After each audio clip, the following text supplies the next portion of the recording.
Merci d'être avec nous une nouvelle fois dans cette émission Grande Tribune. C'est le dernier numéro de la semaine. Nous allons le consacrer particulièrement, comme vous le savez, du jour, notamment la situation dans la partie est du pays, marquée par aujourd'hui une nouvelle qui est accueillie diversement, les sanctions contre notamment James Kabarebe, ministre rwandais de l'intégration régionale, et Laurence Kanyuka, porte-parole. Point focal AFC M23. Mais avant tout, je vous présente mes invités avec qui nous allons aborder ces thématiques, notamment sans oublier les consultations et CC5 pour résoudre la situation sur le terrain. Monsieur Freddy Mulumba, bonjour. Salut cher ami. Bienvenue une nouvelle fois dans l'émission Grande Tribune. Merci. Merci d'être là. Vous êtes accompagné de Monsieur Gériel Kassia, qui est assistant à la faculté de droit de l'UNIKIN, coordinateur d'un mouvement sociopolitique, auteur, écrivain. Bonjour et bienvenue à nouveau dans Grande Tribune. Bonjour monsieur Dan, merci beaucoup. Merci pour l'accueil. Je vous en prie, mesdames et messieurs, comme je l'ai dit tantôt, les États-Unis sanctionnent deux individus, deux entités liées à la violence et aux atteintes aux droits de l'homme dans l'est de la RDC. Cette action inclut le ministre d'État rwandais chargé de l'intégration régionale, M. Kabarebe, ainsi que Laurence Kanyuka Kingston, porte-parole du M23, et de l'AFC, ainsi que deux entreprises qu'il contrôle, Kingston Fresh et Kingston Holding.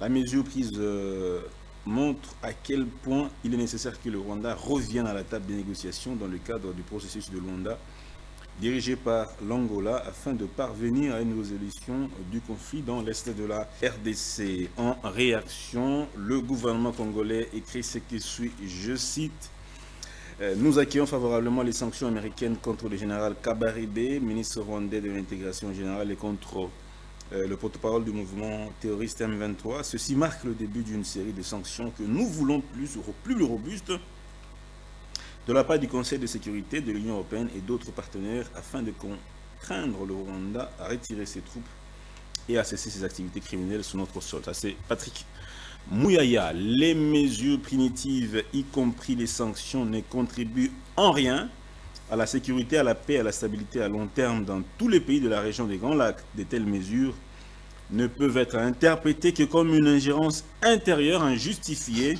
dans le processus mené par l'Afrique, qui risque de retarder la résolution du conflit, a réagi le ministère des Affaires étrangères du Rwanda.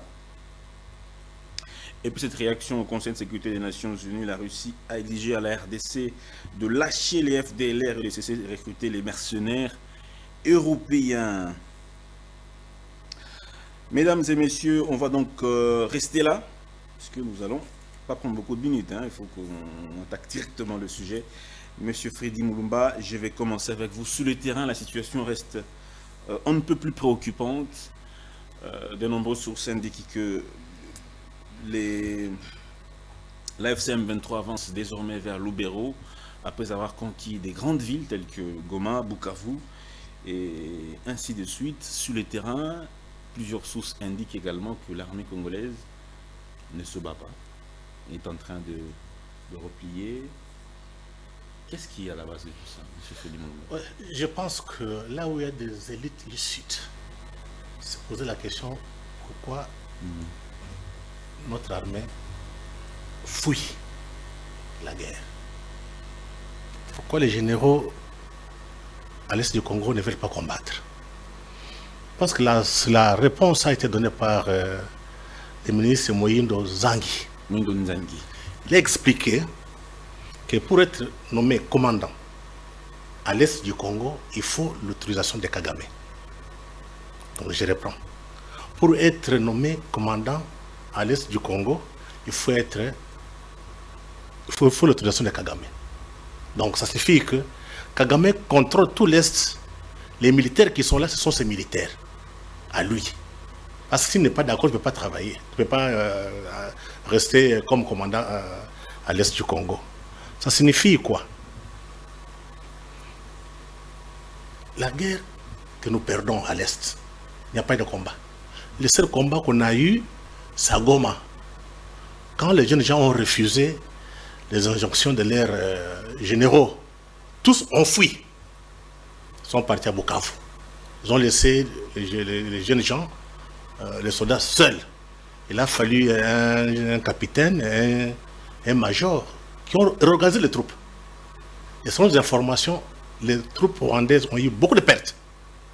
Donc ces jeunes gens sont battus jusqu'au bout. Sans des faux généraux qui étaient là, qui travaillaient pour Kagame et Museveni, et qui pour la plupart ont beaucoup de bâtiments à Kinshasa. Si vous faites le tour de la ville aujourd'hui, ceux qui ont des bâtiments, qui ont des grandes maisons en étage, ce sont des généraux et des politiciens. Vous ne trouverez pas un commerçant congolais qui construit des buildings. Donc, c'est pour dire ceci, que nous perdons la guerre, c'est parce qu'il y avait des accords signés depuis CNDP pour que Kagame contrôle l'Est. Et comme Félix refuse, Kagame ne veut pas l'écouter. Voilà les conflits entre Félix et Kagame. Félix refuse la tutelle. Maintenant, comme il a ces gens, il a demandé de ne pas se battre.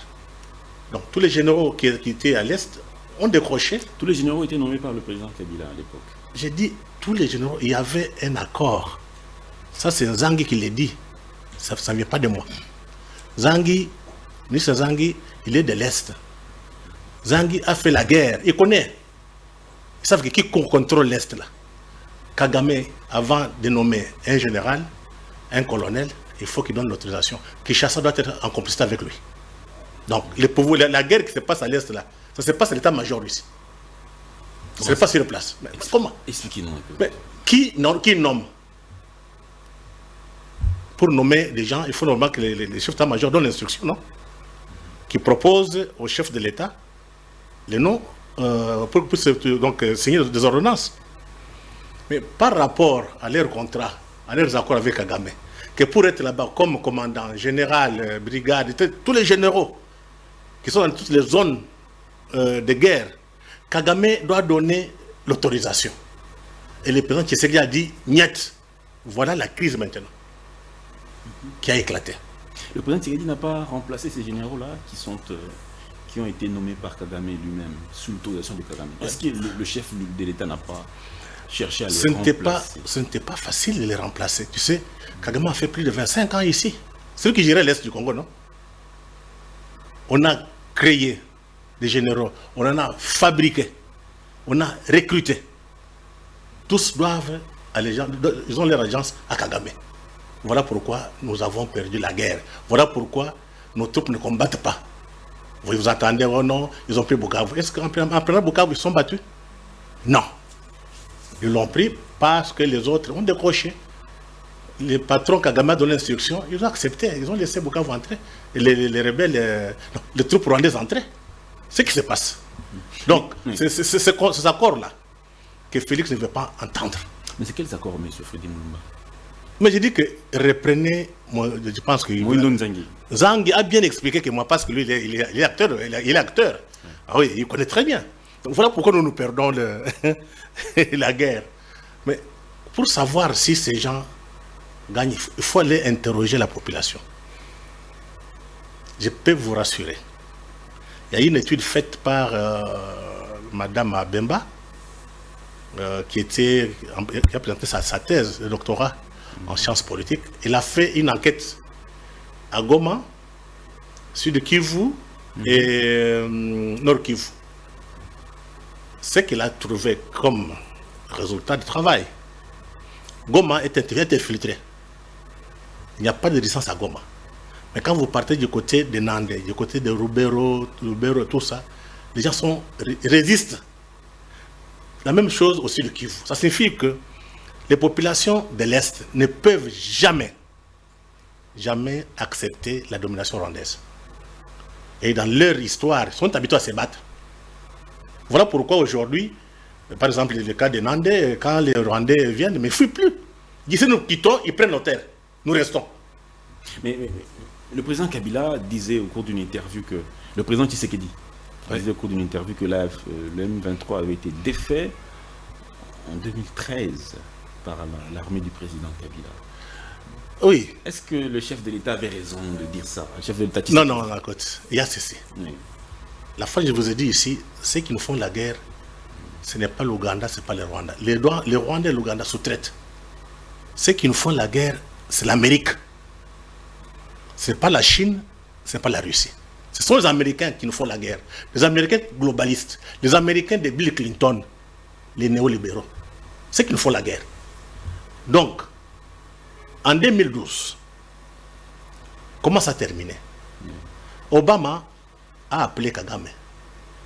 Retirez vos troupes. C'est ainsi que Kagame a retiré ses troupes, M23, et nos militaires avec les Nations Unies ont nettoyé.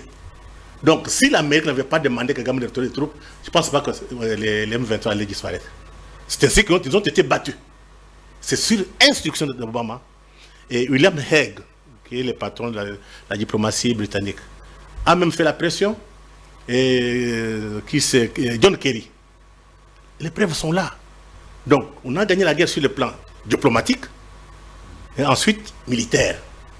Parce que, n'oubliez pas, Kagame, l'armée rwandaise, est formée par des Américains, financée par les Américains, équipée par les Américains. Donc, vous ne faites pas la guerre contre le Rwanda, vous faites la guerre contre l'Amérique. Voilà pourquoi, si on veut mettre fin à la guerre, il faut que l'Amérique intervienne.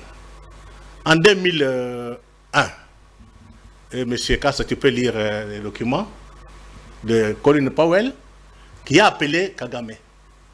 C'est pour te dire que cette guerre, c'est l'Amérique qui nous fait la guerre. Quand les Américains donnent l'instruction, ils se retirent. Mais les ambassadeurs des États-Unis... Attends qu'on te lise ce qui s'est passé en 2001. Bon, je veux vous faire un petit extrait du récit de Herman Cohen, qui était en train de parler de la situation sécuritaire de cette crise.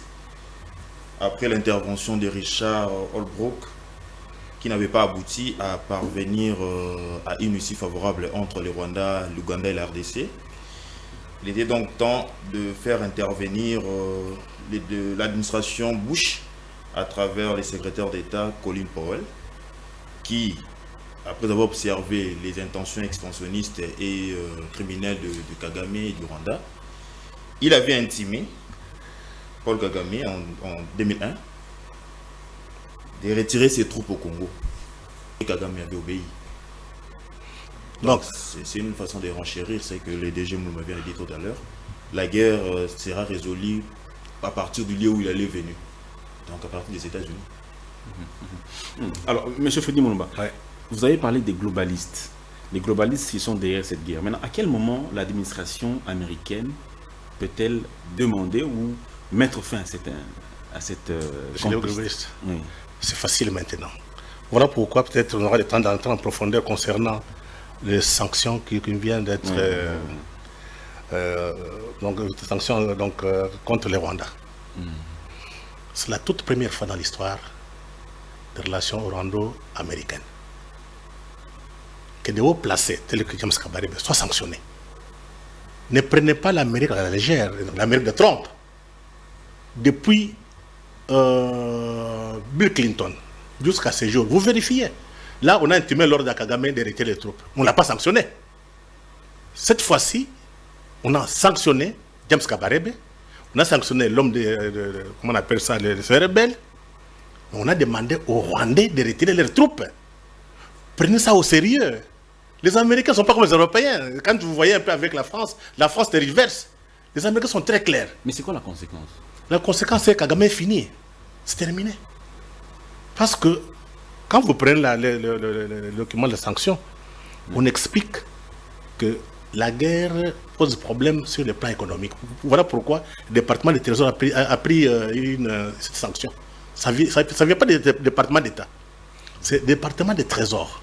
Parce que cette guerre perturbe les affaires pour les entreprises américaines. Donc il faut l'arrêter. Comme Kagame ne comprend pas, on fait comment? On sanctionne. C'est un début. Mais c'est fini pour lui. Parce que derrière toute cette guerre, tous ces pillages, ce sont les globalistes. Or, Trump n'est pas globaliste. Trump est souverainiste, American First. Donc, il y a, je dirais un peu, un conflit interne américain qui s'est mis, qu'on peut faire jaillir sur le plan international. Donc tout le monde qui a été avec les globalistes, qui se mettent en tête, avec Trump ça ne marchera pas. Voilà pourquoi Kagame est en difficulté. D'accord, M. Freddy Mulumba, je vais vous repasser la parole incessamment. Pensée pieuse à tous nos compatriotes qui vivent les affres de cette insécurité. Selon le ministre Mouyaya, les nombres de morts avoisinent les 8000 dans la ville de Goma. Goma a été transformée en cimetière. Voilà. Pensée pieuse à vous tous qui vivez cette situation. Alors, M. Gériel Kassia, je vous pose également la même question, la première question que je pose à M. Freddy Mulumba incessamment. Parlons des sanctions. Pourquoi dans l'administration de Kagame, il y a beaucoup de personnalités? Il y a le ministre de la Défense, il y a le ministre des Affaires étrangères. Pourquoi cibler M. Kabarebe seulement et M. comment il s'appelle? Kanyuka. Laurence. Voilà. Pourquoi dans cette aventure, il y a beaucoup de personnes, on cible ces deux personnes. Pourquoi ces deux-là, ces deux individus-là? Merci beaucoup. D'abord, il serait important de bondir un peu sur la genèse du conflit rwando-congolais. Parce que lorsque nous parlons même aujourd'hui de l'état amorphe de notre armée, des défaites multiples de l'armée congolaise, on ne parvient certainement pas à identifier les vrais problèmes, les problèmes fondamentaux liés à cette situation. Les concepts brassage-mixage ne datent pas de 2012 ou 2009. Il y a eu plusieurs brassages et mixages, soit sur le plan formel, soit sur le plan juridique. Je m'explique. Déjà à partir de l'alliance AFDEL, c'est la première séquence où on a observé les mixages-brassages. Parce que l'AFDEL n'était pas l'alliance d'une seule nationalité. Rwanda, Ouganda, une partie des Burundais, et ils ont congolisé. Parce que leur souci, c'était d'occuper les Congos par des nationalités rwandaises, ou de personnalités des nationalités rwandaises. Et Mouzé ayant pris conscience de là, parce qu'en réalité, c'était Deo Gracias Bouguera qui était prévu comme leader représentant de l'AFDEL une fois à Kinshasa. Mouzé ayant compris ces plans d'invasion et expansionniste, hégémonique, il a déjoué les plans. Ça, c'est la première séquence déjà à quel moment il y a eu brassage, mixage? Mais c'est déjà parti de l'alliance AFDEL. Ce n'était pas une alliance homogène. Il y avait les Ougandais, les Rwandais et une partie des Burundais. Ça, c'est déjà la première séquence de mixage-brassage sur le plan de fait. On arrive à Kinshasa, Mouzé meurt. L'armée congolaise est désintégrée. Les FAC n'existent plus. Les phases aussi étaient déjà... Mais il faut d'abord signaler qu'avant que Mouzé ne meure, il avait renvoyé tout le personnel rwandais qui vivait à Kinshasa. Mais il avait... Au niveau de son administration, tout comme au sein de l'armée, il avait renvoyé tous les Rwandais. Écoutez, monsieur Dan, l'armée n'est pas comme une entreprise commerciale où on monte des affaires. Et une fois qu'on ferme l'entreprise, et les personnels et leurs chefs s'en vont directement. L'armée est une chaîne de commandement. Les personnalités peuvent partir. Mais vous savez, à travers ces pèlerinages de l'AFDEL, combien des Ougandais sont entrés au Congo, combien des Rwandais sont entrés au Congo. Il ne suffisait pas simplement de voir des hautes personnalités rwandaises quitter le sol congolais pour se rassurer qu'ils étaient partis. Et si réellement ils étaient partis, pourquoi lorsque nous avons connu l'offensive en août 98, cette opération a été facilement exécutée? C'est parce que sur le plan interne, il y avait déjà les contrôles. Kabarebe, dont on parle aujourd'hui, a contrôlé les renseignements congolais, a contrôlé l'état-major. Et j'évolue. Quand on parle de mixage-brassage, il y a la deuxième séquence. C'est avec le plan DDR, soutenu par l'Union européenne, la Belgique. Plan de démobilisation, de démilitarisation et de réintégration. Quand on a réintégré les gens pour former les FARDC, il n'y avait pas que des Congolais. Parce qu'il était question de rassembler tous les mouvements rebelles, tous les sécessionnistes. À quel moment précisément? À partir de la transition. Les FARDC ont vu les jours à partir de la transition. De 2001 à 2003. C'est là où on a commencé à confectionner les FARDC. Et comment les FARDC ont été confectionnés? Par les plans DDR. Démobilisation, démilitarisation et réinsertion. Mais on a réinséré qui dans l'armée? Tous ceux qui étaient rebelles, tous ceux qui étaient dans la rébellion. Et ces gens-là, alors que la RDC depuis les années 80 n'a pas procédé à l'identification de sa population, ni au recensement, comment allions-nous être capables de détecter qui était congolais, qui ne l'était pas?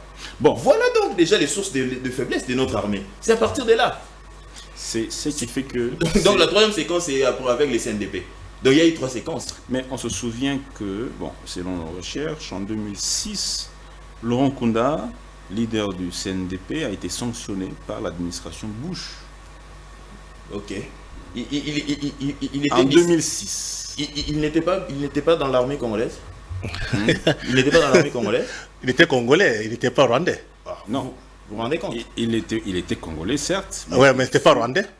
Voilà. Cette fois-ci, c'est la toute première fois qu'on sanctionne les Rwandais. Vérifiez, la toute première fois. Auparavant, on pouvait faire des menaces, ils se retirent. Cette fois-ci, on a frappé. Laurent Nkunda. Puis on a encore frappé très fort. Laurent Nkunda, c'était un Rwandais congolisé. Donc là, sanctionné comme Congolais et non comme Rwandais. C'est la différence. Et puis il a obtenu l'asile au Rwanda. Il est au Rwanda. Oui, on est d'accord. Oui. Mais qu'est-ce que cela a changé en réalité sur le terrain? Parce que, après les sanctions, Laurent Nkunda a repris les armes, il s'est battu contre l'armée congolaise. Il y a un élément important que vous oubliez. Cette guerre était soutenue par l'Amérique de Bill Clinton. Voilà pourquoi Nkunda et ses amis pouvaient faire n'importe quoi, on le laissait faire. Parce qu'ils sous-traitaient l'Amérique de Bill Clinton. Nous sommes en train de vivre une grande rupture. Trump ne va pas prendre, ne va pas hériter les projets mondialistes. C'est fini. Je ne sais pas si on se rend compte. C'est terminé. Kagame, et tout le monde qui est parti avec Kagame doit se préparer déjà à rester en exil. Il n'y aura pas de négociation. On a demandé, dans les documents ici, on a demandé à Kagame de retirer ses troupes. S'il ne le fait pas, vous entendrez. L'Amérique de Trump, c'est différent avec l'Amérique de Biden. Qu'est-ce qu'ils vont faire? On va, d'abord nous-mêmes, on va faire la guerre, on va les chasser. Si on ne les chasse pas, les Américains vont couper toute l'aide. Les Rwandais vivent grâce à l'aide américaine. Mais monsieur Fede Mumba, je ne vous arrête pas. Oui. Devant cette situation que nous constatons, Oui. malgré tout, ce n'est pas la première fois que l'armée américaine, les États-Unis demandent à l'armée J'ai dit ici. de déposer les armes. Non, ce qui est différent. De respecter le cessez-le-feu. Écoute d'abord. Ce qui est différent dans ces documents, il faut les lire attentivement. Et qu'on a demandé, au-delà de demande de retirer des troupes rwandaises, on a sanctionné Kabarebe. Je ne sais pas si vous vous rendez compte. Kabarebe, c'est la tête pensante de toute la rébellion. Il était ici, non? Il était chef d'état-major ici, non? Les Congolais ne veulent pas aller plus loin. Kagame et ses complices, c'est fini. Ça fait plus de 2 ans. J'ai fait l'émission ici. Oui. J'ai expliqué que Kagame, ses jours sont comptés. J'ai expliqué, on n'a pas besoin de Rwanda. Et mais écoute, qu'est-ce qui rassure? Je t'informe. Qu'est-ce qui rassure? Oui. Ça, c'est la politique étrangère américaine. Il faut bien la connaître. Pendant la lutte contre le terrorisme, on a fait appel à Kagame et Museveni. Maintenant, il y a un nouveau paradigme. Compétition entre grandes puissances. On n'a pas besoin de Kagame, on n'a pas besoin du Rwanda, on n'a pas besoin de l'Ouganda. On a besoin du Congo. C'est qu'il faut qu'ils se mettent en tête. Parce que dans cette compétition, on a besoin des États forts. Pas de petits États sans importance. Donc pour le moment, rappelez-vous, l'envoyé spécial de Biden est venu ici à Kinshasa. Il a fait une conférence à l'ambassade américaine. Si vous parlez chez les Américains, on va vous donner les archives. Il a déclaré ceci. Le Congo, c'est le pays le plus important au monde. Parce que grâce au Congo, on va connaître la transition énergétique. Donc l'Amérique a droit à ça. Ça signifie qu'il y a une dimension géopolitique importante que les Congolais ignorent. Mais selon certaines sources, les combats continuent malgré les sanctions. Je t'ai dit que Kagame, c'est ce qu'on appelle la politique de la terre brûlée. Il est fini. Toi, quand il parle, il est énervé. Il n'est pas calme. Ses parrains qui étaient à la Maison Blanche, ses parrains qui étaient au département d'État, ses parrains qui étaient à la CIA, ses parrains qui étaient au Patagone, on est en train de nettoyer. Mais c'est sous Trump que Goma est parti et Bukavu. C'est sous Trump, c'est pas sous Biden. Je t'ai dit que... non. Si c'est parti sous Trump, Trump n'avait pas encore tous les pouvoirs en main. Tu vois, dès qu'il a pris les choses en main, résultat, Kabarebe, sanctionné. Vérifie. D'accord. Donc, qu'on ne prenne pas ça à la légère. Les gens qui pensent que ce qui s'est passé en 1997 va se reproduire, il se trompe. Monsieur Nanga ne sera pas Kinshasa. Il faut le dire. Pourquoi? Quand vous prenez, faites une analyse concernant la guerre Lafdel. Pourquoi Lafdel a gagné dans 8 ou 7 mois? Première chose, Mobutu était vomi. On ne voulait pas de Mobutu. L'armée était corrompue, il n'y avait plus rien. Deuxième chose, les Américains. Donc cette guerre Lafdel, ce sont les Américains qui ont joué les grands jeux, qui ont mené les Rwandais, les Ougandais à Kinshasa. Donc sans la CIA, sans Pentagone, les Rwandais ne seraient pas Kinshasa. Cette fois-ci, les patrons du Pentagone, de l'armée américaine, les patrons de celui des renseignements, se trompent. Trump n'a pas intérêt à soutenir des bandits comme Kagame ou Museveni pour venir à Kinshasa et prendre le pouvoir. C'est une autre logique. Trump, c'est autre chose. Donc, il faut normalement que les Congolais et les Africains se préparent à ça. Nous, quand on fait une analyse aujourd'hui entre Congo et Kagame, Congo et Rwanda, on gagne où pour les Américains? On gagne avec le Rwanda, on gagne avec le Congo. Et Kagame, l'erreur qu'il a commise. Dernièrement, on a fait, il y a le projet américain de corridor de Lobito. Je pense que Biden s'est déplacé. Et on a dit à Kagame, si tu veux, nous voulons que la paix s'installe. Donc les minéraux qui sont à l'est du Congo doivent passer par les corridors de Lobito pour aller jusqu'en Amérique et en Europe. Kagame a dit, on n'a pas protégé mes intérêts. Il a refusé. Donc ce qu'il fait là, c'est pour saboter. Il veut faire du chantage à ses maîtres, mais c'est connaître très mal les Américains. Il va payer très cher. Je dis très cher. Il faut que les gens retiennent. Les Américains ne sont pas comme les Européens. Et surtout les Républicains ne badinent pas. Kagame est fini. Et ceux qui ne comprennent pas, ils vont le regretter. Kagame est fini. Alors, monsieur Gériel Kassia, alors, on a vu une initiative qui est déjà en cours. Hein. On a vu les pères de l'Église, notamment, comment il s'appelle, Monseigneur Cholet, Monseigneur Mouteba, président de la Cinco, le président de l'Église du Christ au Congo, le révérend docteur André Gédéon Bokundoa, le pasteur Eric Senga, secrétaire général de l'ECC. Ils ont entamé des consultations. D'abord, chez le président Tshisekedi, qui n'a pas vu d'un mauvais œil cette initiative. Et voilà, ils sont un peu partout au Kenya, au Rwanda, ils ont vu Corneille Nangaa, à Goma, ainsi de suite. Pensez-vous que ces consultations peuvent porter des fruits, ramener la paix tant attendue?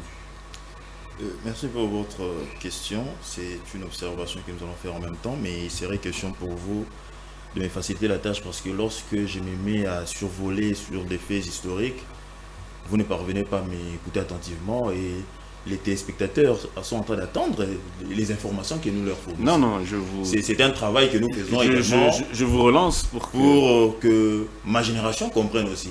Parce que nous sommes en train de faire un travail transgénérationnel. Vous voyez, quand nous partageons ces informations, c'est pour permettre à la génération 90 de comprendre les enjeux parce que l'héritage du Congo est entre ces mains maintenant là. Le Congo est un État laïque premièrement. Moi je ne suis pas contre le fait que l'Église catholique, particulièrement l'ECC, puisse initier ces différentes discussions. Mais je voudrais que dans tout ce que nous faisons, puisque les soucis majeurs est de consolider l'unité nationale, de créer l'inclusivité dans tout ce que nous construisons comme débat et organisation à l'interne, le Congo est un État laïque. Il faudrait que nous travaillions de plus en plus telle enseigne à permettre à la population de comprendre que quand il s'agit de l'intervention de l'Église, quand on dit l'Église au milieu du village, il ne s'agit pas simplement de l'Église catholique. Aujourd'hui, le Congo est un État laïque. Il y a l'Église musulmane, il y a également la communauté des églises des réveils, et tant d'autres communautés, notamment les kimbanguistes et tant d'autres. Alors, il ne faudrait pas que les débats politiques en termes de résolution des crises soient simplement l'apanage de l'Église catholique comme tête de file. Parce que c'est ça aussi qui, dans une certaine mesure, contribue aussi à des différentes crises bien qu'insoupçonnées. L'Église catholique est au centre du débat congolais parce que depuis 1885 ou 1905, avec Léopold II, l'Église catholique a joué un rôle très déterminant et le président Félix Tshisekedi lui-même l'a reconnu. Mais seulement, il faudrait que nous travaillions de sorte à faire de l'Église catholique une entité totalement dépolitisée. Lorsque nous voulons, à chaque fois qu'il y a crise, que nous donnons à l'Église simplement catholique, à la communauté catholique, une place prépondérante comme seul élément, comme seule souveraine de solutions en RDC, cela contribue aussi à politiser l'Église catholique. Donc l'initiative n'est pas mauvaise en soi. L'initiative n'est pas mauvaise, mais elle n'est pas inclusive. L'État comme l'État est l'État laïque. Vous plaidez que toutes les confessions religieuses, toutes les confessions religieuses, les musulmans sont aussi des Congolais, les kimbanguistes sont aussi des Congolais, les Tata Onda sont aussi Congolais, et les églises des réveils sont aussi des Congolais. Alors les CC5O disent que il n'y a pas de paix sans dialogue avec le M23. C'est-à-dire que si on veut trouver la paix, on ne peut pas la trouver en excluant le M23 AFC. Permettez-moi de rétorquer. En matière de discussion, on ne discute pas de morale avec des gens qui n'en ont pas. Ici, nous sommes en train de parler de l'État. L'État est un esprit, est une entité qui se dirige par l'éthique, par l'intégrité, par la moralité. Quand vous parlez des dialogues, je pense que c'est un aspect qui est purement politique et assez complexe. Mais selon mon entendement, je pense bien qu'on ne pourra pas continuer à marcher sur les cadavres congolais, à saper la mémoire de tous ces Congolais qui meurent au nom de l'unité nationale, au nom de la cohésion. On peut favoriser l'impunité. Est-ce que vous savez que dans notre constitution, je vais vous le lire tout à l'heure très rapidement, il est clairement écrit, à l'article 64, alinéa 2, toute tentative de renversement du régime constitutionnel constitue une infraction imprescriptible contre la nation et l'État. Toute tentative de renversement du régime constitutionnel. M. Félix Tshisekedi, au-delà de tous ses défauts, a été élu à une majorité écrasante et considérable au Congo. Il a un mandat de 5 ans jusqu'en 2028. Alors, toute tentative voulant renverser un régime constitutionnel constitue une infraction imprescriptible. Et selon moi, je ne sais pas si on va discuter avec M. Nanga, par exemple, sur les gens qui sont déjà morts, ou sur tous les pillages qui ont été déjà identifiés par Bitou Keïta et les experts onusiens, au niveau de Roubaïa, qui constituait une aubaine financière de plus ou moins 300 000 $ par mois, que ces rebelles-là ont pillé et se sont fait de l'argent, du dos des Congolais. Posons-nous la question, l'Église propose des dialogues, mais on discute dialogue avec la notion de morale. Maintenant, quelqu'un qui tue, qui pille, est-ce que c'est quelqu'un qu'on peut reconnaître avec des valeurs morales? Je sais que c'est vous qui contrôlez les débats, mais je laisse cette question à l'opinion pour savoir peser le bien fondé de la chose. Selon vous, cette initiative, pour qu'elle aboutisse, il faut quoi? Premièrement, il faudrait que le gouvernement congolais soit pleinement responsable de la gestion de l'État, du territoire. Ce qui n'est pas le cas. Non, parce que nous venons de dire tout à l'heure ici qu'il y a des problèmes déjà au niveau de notre armée. Quand nous parlons de mixage, de brassage et de tant d'autres choses, tant d'autres méfaits, il y a 3 séquences. Donc ça fait plus de 30 ans que l'armée congolaise en réalité est une armée métissée. Et alors que l'armée doit être un corps de discipline, un corps homogène. Alors si vous avez une armée métissée, où il y a des Ougandais, des Rwandais et tant d'autres nationalités qu'on ne sait pas maîtriser, comment vous allez parvenir au changement? Merci beaucoup. Peut-être qu'avec la voie diplomatique, mais on ne pourra pas espérer, pour conclure, que ce qui se passe à la partie orientale ou à la partie de l'est, à l'est de notre pays, ces scénarios pourra se reproduire comme ça s'est fait en 98 à Kinshasa. Là, les gens sont en train de se tromper des périodes et des moments. Merci beaucoup, M. Freddy Moulumba. Monsieur Labin Chollet, j'ai posé la question à votre co-débatteur. On ne peut pas trouver de solution sans inclure le M23 dans ce processus. Quel est votre avis? J'ai demandé la fois dernière que nos prêtres fassent un effort de connaître la géopolitique. J'ai l'impression que sur le plan géopolitique, nous tous on est tellement... Il y a un déficit. Vous pensez que les Américains, l'Amérique de Trump, va faire confiance dans une classe politique corrompue, une classe politique de Congolais inconsciente? Non. Le problème du Congo, c'est cette classe politique qui est médiocre. Cette classe politique qui est fabriquée par Kagame et Museveni. Voilà pourquoi M. Benchol et les autres, ils se permettent d'aller à Goma, rencontrer des bandits comme Nanga et les autres, ils oublient la population. Alors que c'est des chrétiens, catholiques. C'est curieux. Ils oublient la population, ils vont voir Nanga, ils vont encore voir Kagame. Maintenant, on vient de frapper. On vient de frapper. On a frappé qui? Les Rwandais, à travers James Kabarebe, et Kanyuka qui se dit, c'est un Rwandais, mais qui se dit Congolais. Il est né à Kinshasa, c'est un peu de voir ce qu'il est. Des Rwandais qui sont nés ici, qui se disent Congolais, qui savent comment trahir.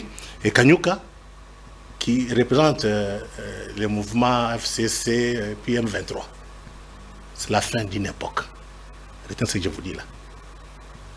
Les républicains ne sont pas comme les démocrates. Les démocrates sont habitués à faire des magouilles à travers les globalistes qui sont avec les Rwandais, avec Bill Clinton. Est-ce que ça fait 30 ans, plus de 30 ans, votre co-débatteur l'a dit, ça fait... Non, c'était pour expliquer les cas de... Mais c'est jamais chaud, ils perdent leur temps. Ils perdent leur temps. Qui va les écouter? Tu vois, on a pris la décision. D'ailleurs, tu as entendu qu'ils sont partis en Amérique. Qui va les recevoir en Amérique? Ils sont partis en Europe, en Belgique, ils ont fait le tour chez leurs patrons, et puis ce sont des globalistes qui ont financé. Ils portent les projets de globalistes. Les Américains sont au courant. Qui partent en Amérique, dire à Biden, pardon, à Trump que nous allons réconcilier les Congolais, les Kagame et les autres. On ne va pas les écouter. Ils portent vous dites que les CC5O portent le projet. J'ai dit ceci. Des globalistes. Tous ces gens ils sont financés par des globalistes qui ne connaissent pas.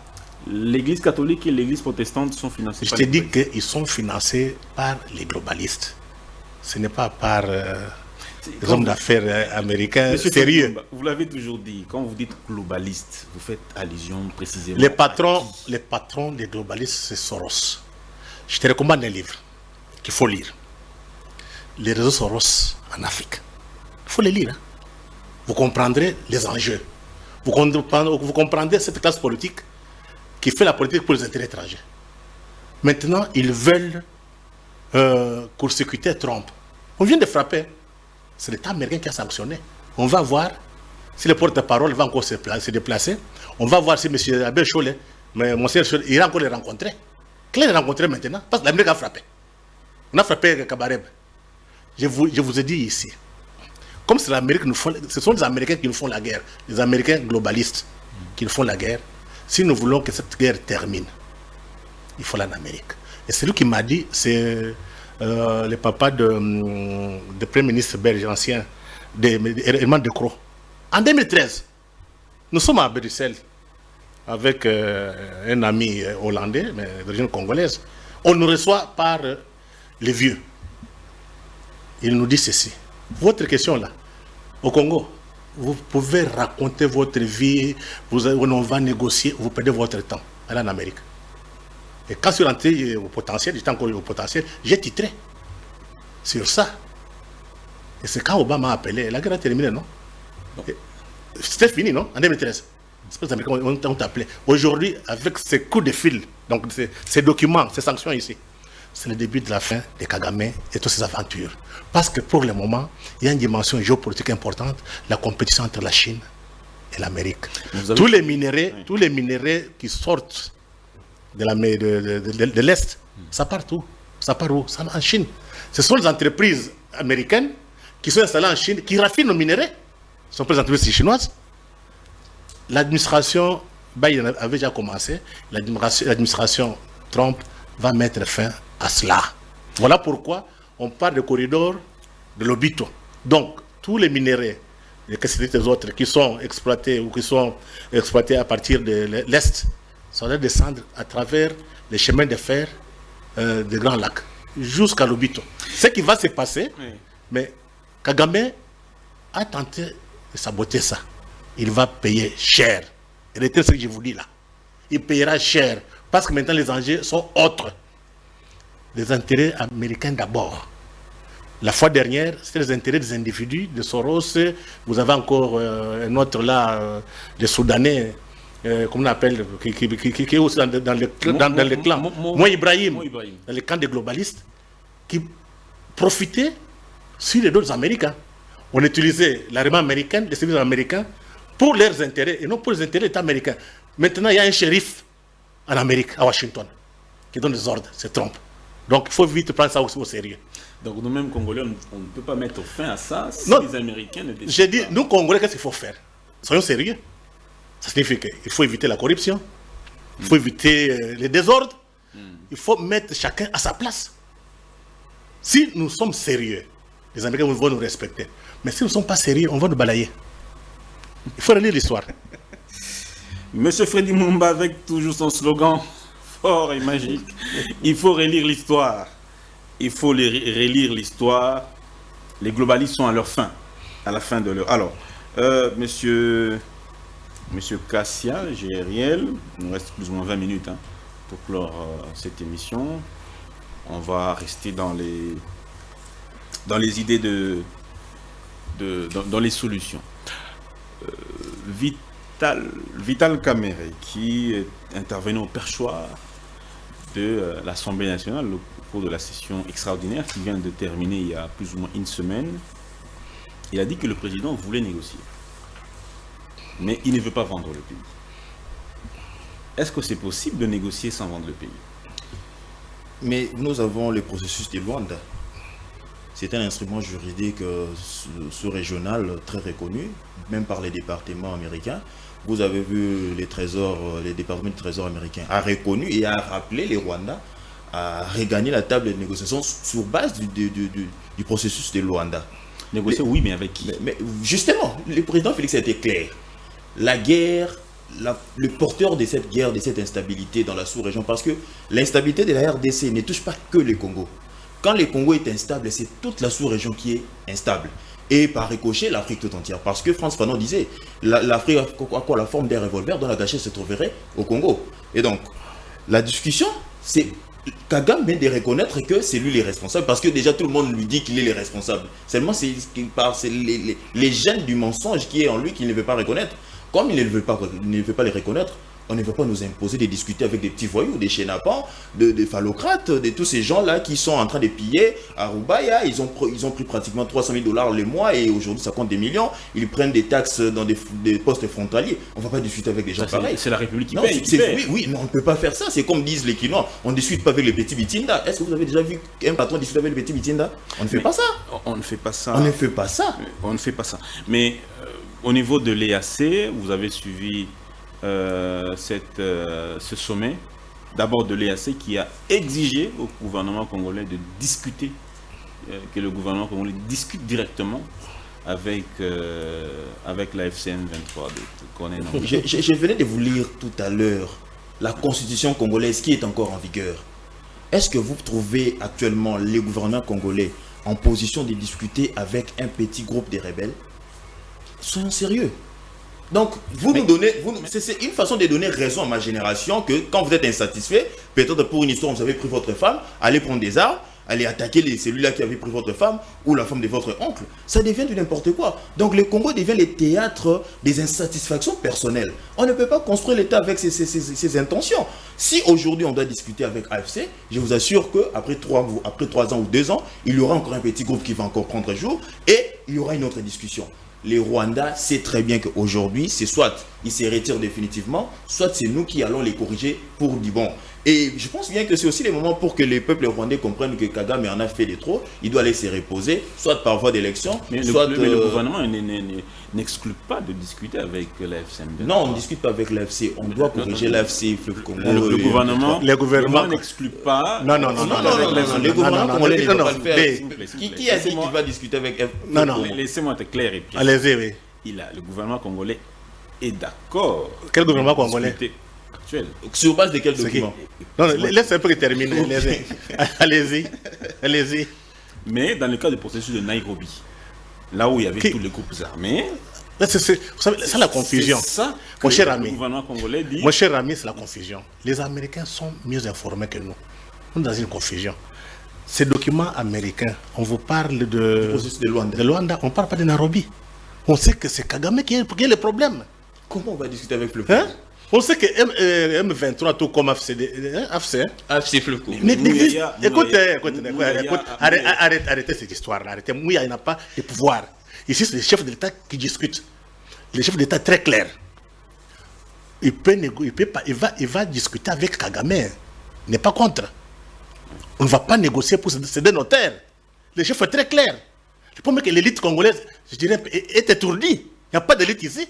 Non, il y a une contradiction. Mais il n'y a pas de contradiction. Il y a beaucoup d'infiltrés au gouvernement. Il y a beaucoup d'infiltrés dans l'armée. Il y a beaucoup d'infiltrés dans tous les domaines ici qui créent une confusion. C'est la fin de la confusion.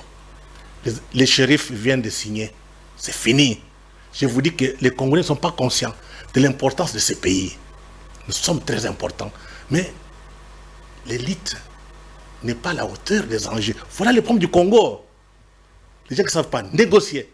Ils savent pas, quand ils vont partir pour négocier, c'est pour qu'ils puissent avoir une maison, aller construire des bâtiments. Il n'y a que ça.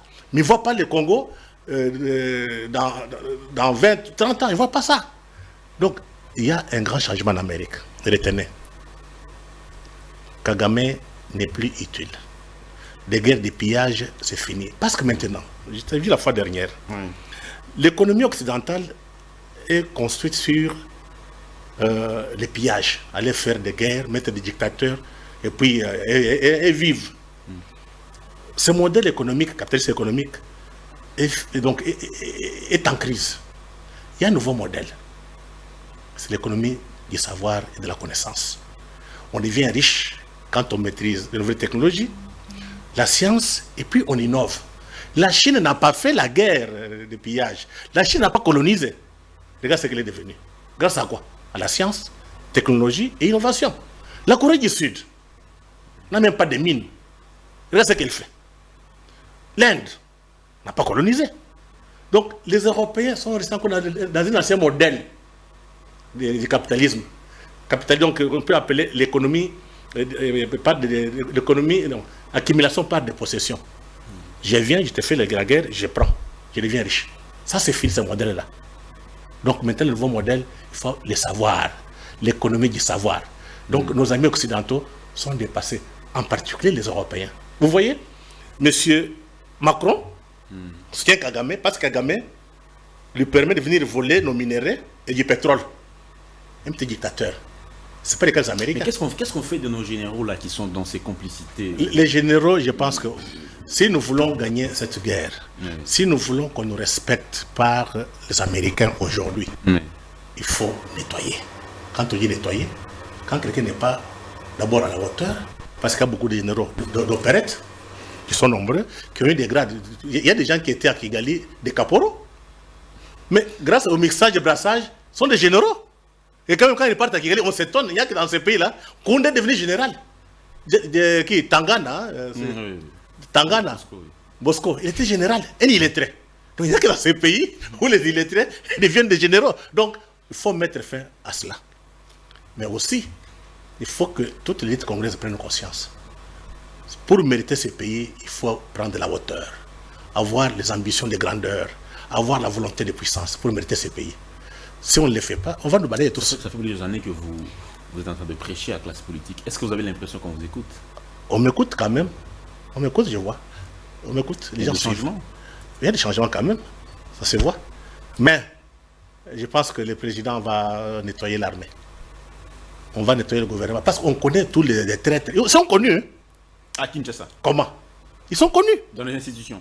Ils sont partout. Et au gouvernement. Je te prends l'exemple de l'homme ici qui est parti, qui a traversé Paloukou. Julien. Non. Magloire. Magloire Paloukou. Mais il était au gouvernement ici avec sa ministre au ministère de la Culture. Tu vois, il y a encore beaucoup de Paloukou à l'intérieur du pays. Ils sont nombreux. Ils attendaient qu'on prenne Kisangani. Dès qu'on prend Kisangani, tous traversent.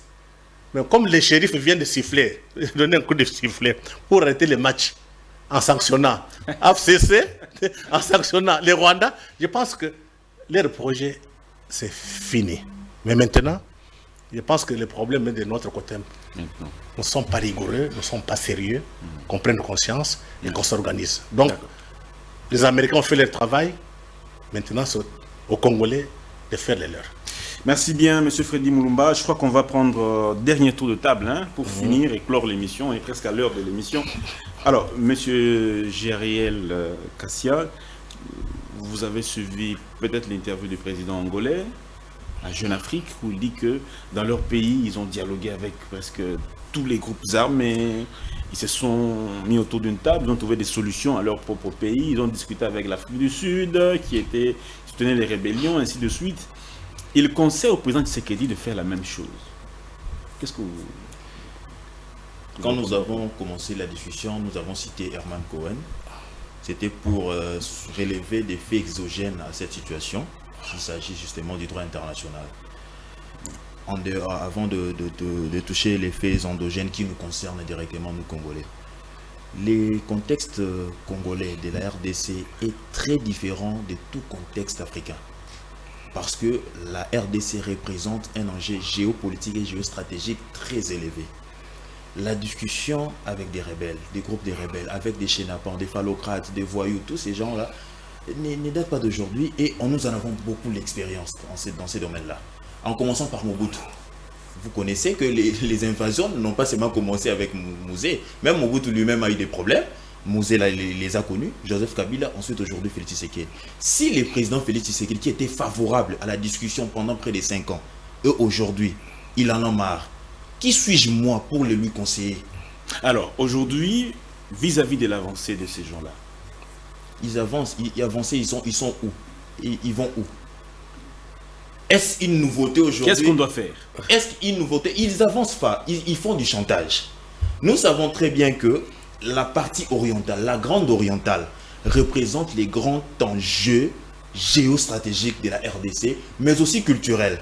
Parce que la RDC est destinée à la swahilophonie. Parce que la RDC est dominée à près de 60% par la communauté swahilophone. C'est là aussi qu'on doit soulever les problèmes de notre intégration.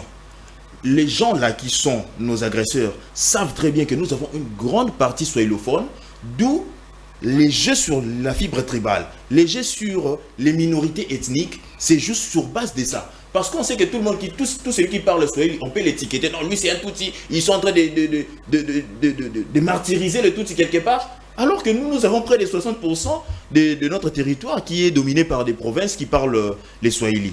Et donc, quand ils disent qu'ils sont en train d'avancer, non, il faut préciser qu'ils sont en train de renforcer les chantages. Parce qu'ils savent que là où ils sont actuellement, ils sont en train de piller, ils sont en train de vendre des minéraux de manière illicite, ils sont en train de collecter des fonds dans les postes frontaliers. C'est ça ce qu'ils sont en train de faire. Et si réellement l'objectif est d'avancer jusqu'à Kinshasa, mais pour arriver à Kinshasa, il faut prendre un avion. C'est compliqué. Ça va prendre beaucoup de jours. Pourquoi? Arriver à Kinshasa, il faut prendre un avion. Alors, entre l'avion et les pieds, qu'est-ce qui est plus vite?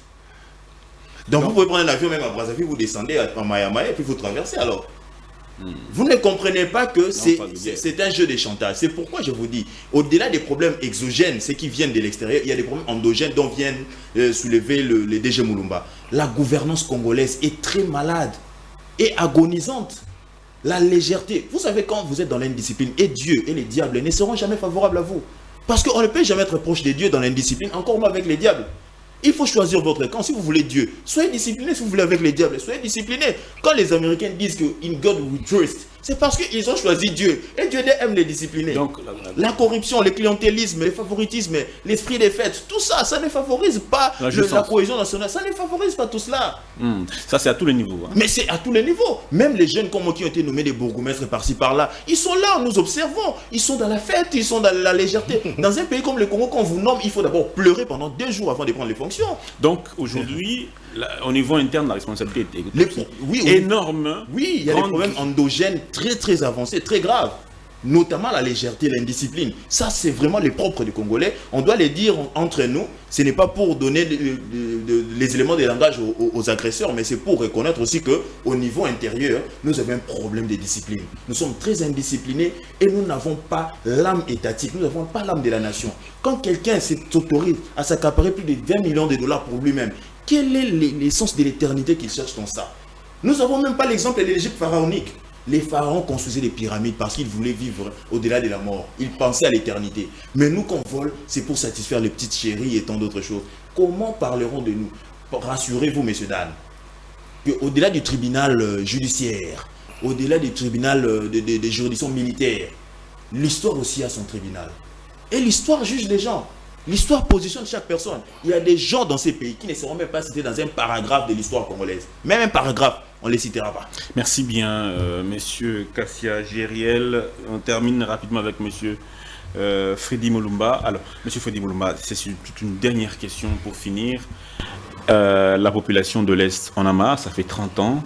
Donc, la conclusion, c'est laquelle par rapport à cette situation que nous vivons aujourd'hui et les sanctions que vous avez évoquées et toutes les initiatives qui sont prises au niveau de la sous-région? C'est quoi les mots que vous pouvez adresser à... La population, pardon, la solution, ou bien la conclusion, c'est la guerre. Je vous ai dit ici, la guerre libère. C'est grâce à des guerres qu'ils deviennent indépendants, autonomes et libres. Nous, on a une culture d'esclaves. En disant, on peut rester comme nous sommes, on peut vivre calmement. Les gens de l'Est, donc nos populations qui sont là-bas, les Oiselands qui se battent chaque jour pour leur terre, ils ne sont pas des militaires. Ils se battent, hein, ils sont battus avec les FARDC. Ils ne sont pas battus, c'est la stratégie. C'est de la propagande. Ils ont enlevé les tenues, ils sont dans la société. Moi, j'appelle tous mes amis qui sont à Goma. Les militaires rwandais ne partent pas plus loin. Il y a à peu près 2 millions de gens à Goma, ils ne contrôlent pas. Il est impossible aujourd'hui que Kagame déclare qu'il contrôle Goma. Impossible. Mais ce qui est beaucoup plus important, c'est de savoir pourquoi cette guerre perdure. Donc, j'ai amené ces livres parce que on voit seulement le Rwanda, on voit les populations qui souffrent, du nom, il faut négocier. On négocie avec qui? Cette guerre à l'est du Congo, ce sont des multinationales qui ont signé des accords avec l'Opolé en 1885. Et ces concessions, ou bien ces accords de concession, sont arrivés à terme entre 1990 et 2011. C'est lui qui écrit, c'est monsieur professeur Mbanza Malale Gabriel. Il a fait cette thèse. Les aspects juridiques dans les enjeux des crises congolaises, des origines à nos jours. Il faut lire. De 1860 à 2006. Les drames, on ne lit pas. Ces gens qui ont signé ces accords, ces concessions avec le pôle 2, préfèrent que l'État congolais puisse, comment dirais-je, prolonger. Donc, c'était déjà 100 ans, beaucoup sont terminés, sont arrivés à terme entre 1990 et 2011. Et quand vous regardez pendant cette période qu'il y a la guerre. Et cette guerre, c'est pour qu'on puisse, que l'État congolais reconnaisse les droits de ces gens sur les minéraux. Voilà le fond du problème. Pour 50 ans encore. Donc, le président qui s'est dit niet. Voilà maintenant. Ils ont pris les minéraux, les mines de... Donc, les gens ils ont droit à ces minéraux du Congo pendant 50 ans. Non, ils n'ont plus droit parce que les accords de concession sont arrivés à terme entre 1990 et 2011. Et c'est pendant cette période que des crises ont éclaté. Parce que ces gens réclament leurs droits en disant, comme on était au début, vous faites ce que proroger tout simplement le contrat. Et Mobutu a refusé. C'est comme ça que la guerre est arrivée. Kabila a refusé, on l'a assassiné. Félix refuse. Il fait Kabila fils? Tout le monde a refusé. Merci beaucoup, M. Freddy Mulumba, d'avoir été de nôtre. Merci beaucoup. Un mot peut-être aussi pour le gouvernement congolais en ce moment de crise. Je voudrais recommander au chef de l'État très rapidement, puisque la situation de cette insécurité a été toute cisée, si on peut le dire, simplement parce que la communauté, tout ce qui s'est retrouvé dans la partie Est, avait vécu pendant de longs moments. Moi, je propose au gouvernement congolais de travailler, de voir dans quelle mesure ils peuvent protéger ces communautés-là en les déplaçant de l'Est du pays. Si on trouvait une cité propre à cette communauté qu'on dit par les Rwandais qui sont martyrisés, on peut les mettre même au centre du Congo, soit au nord. Comme ça, on verra réellement si les Tutsis sont martyrisés au Congo et que par quelle intervention extérieure ils viendront protéger les Tutsis en RDC. Parce qu'il y a des Tutsis qui vivent au Congo depuis 60 ans. Alors pour les protéger, pour que les Congolais ne soient pas responsables d'une xénophobie ou d'une sorte d'exaction, proposons simplement au chef de l'État de prendre une cité favorable pour nos frères et de les déplacer. Comme ça, on va voir si l'Est sera toujours... Moi, je ne vois pas les choses de cette manière. Moi, je dis qu'il faut construire un État moderne. Ça se fait un État de droit qui protège tout le monde. Parce qu'aujourd'hui, on parle de Tutsi, et les toits. Oui. C'est ce qui est curieux. Donc, on utilise le terme Tutsi pour avoir l'accès au poste. Kunda, James Kabarebe, les autres, leur problème, savoir le contrôle du pouvoir à Kinshasa. Voilà le fond du problème. Vous avez des populations angolaises, on appelle comment les Zombo. Les Bazombo. Mais il n'y a jamais eu de problème. Vous avez des Tutsis burundais. En Tanzanie, il y en a aussi. Non, je dis que Tutsis burundais, Il y en a aussi. il n'y a jamais de problème. Pourquoi il n'y a que des Tutsis rwandais qui posent problème? C'est un problème utilisé par Kagame avec ses amis Nous allons pour protéger. avoir un contrôle sur les institutions, sur les terres et sur les richesses. Parce que le problème de Tutsis, c'est un problème foncier. On dit, vous êtes venus de l'extérieur, mais vous n'avez pas de terre.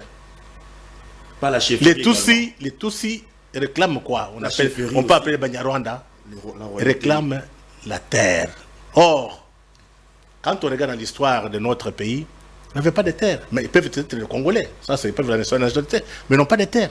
Les terres appartiennent à d'autres communautés. Voilà les conflits. Voilà le conflit. Je pense qu'il faudrait qu'il y ait un débat scientifique. Sans parti pris. Il y a beaucoup d'ouvrages, hein, on a beaucoup écrit. Et malheureusement, nos hommes politiques ne lisent pas. C'est comme ça qu'ils font le... Régler cette situation à l'amiable.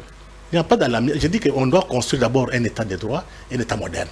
Si toi tu as des problèmes aujourd'hui, Dan, on ne va pas voir ta tribu. Tu pars au tribunal, la justice fait son travail. Tu n'as pas besoin d'un frère ou d'un cousin. Si tu veux accéder au pouvoir, ou bien tu vas avoir un poste, tu passes un examen, tu réussis. Donc il est question qu'il y ait de l'ordre, qu'il y ait des règles. Tout à fait. Le problème est que nous sommes d'abord l'État qu'on a hérité de la colonisation, ce n'est pas un État qui a des racines dans notre société. Donc c'est le travail des Congolais, des Africains, De la Renaissance. de réinventer un autre modèle d'État, de faire la Renaissance congolaise, la Renaissance africaine. Je pense que les Tutsis aujourd'hui qui sont utilisés par l'imitation occidentale, on fait leur croire que vous allez gérer toute l'Afrique centrale. Une erreur. D'ailleurs, ce n'est pas tous les Tutsis, il y a seulement Kagame avec ses amis. Moi, un jour, j'étais au Burundi, de passage. J'ai vu, on présente des populations, non, ce sont des Congolais, des Tutsis, dans la rue, au Burundi. Entre-temps, Robert Roy était à Kinshasa, ici, en train de tourner sur les toits. On veut nous tuer, on ne veut pas de nous. Mais quand on parle plus loin, qui ont tué les Congolais? Quand vous parlez de 10 millions de morts là, ce sont des Congolais. Il ne faudrait pas encore accepter n'importe quoi. Nous avons perdu beaucoup déjà. Aujourd'hui, quand vous partez à l'Est, non, vous n'attendrez jamais à Kinshasa qu'on a frappé un Tutsi, on l'a tué. Non, jamais. Jamais. Donc pourquoi utiliser ce discours-là? C'est pour nous faire peur. Nous, on n'a plus peur. Oh non, vous voulez tuer les Tutsis. C'est faux. Les Tutsis vivent ici. Ils sont en ville ici. Ils sont au ministère qui les embêtent. C'est parce qu'on a tué beaucoup de Congolais. C'est la peur du retour de la manivelle. Il y aura tôt ou tard un procès contre les Rwandais, les Ougandais, les Occidentaux qui ont tué les Congolais. Donc, ce n'est pas un problème ethnique. Les Occidentaux l'utilisent, d'ailleurs, c'est dans leur culture. L'Occident préfère traiter avec des minorités pour dominer la majorité. C'est toujours comme ça l'Occident. C'est leur culture, il faut savoir, il faut les comprendre et leur dire non. L'histoire ne va plus se répéter. Maintenant, il faut que ceux qui sont majoritaires dirigent les pays. C'est tout. Merci beaucoup, M. Freddy Mulumba. Merci, M. Gériel Kassia. Merci à l'équipe qui m'a accompagné. Merci à vous tous qui nous suivez. On espère que cette émission va vous édifier chez vous à la maison, que vous aurez aimé. Vous allez commenter positivement. Au revoir.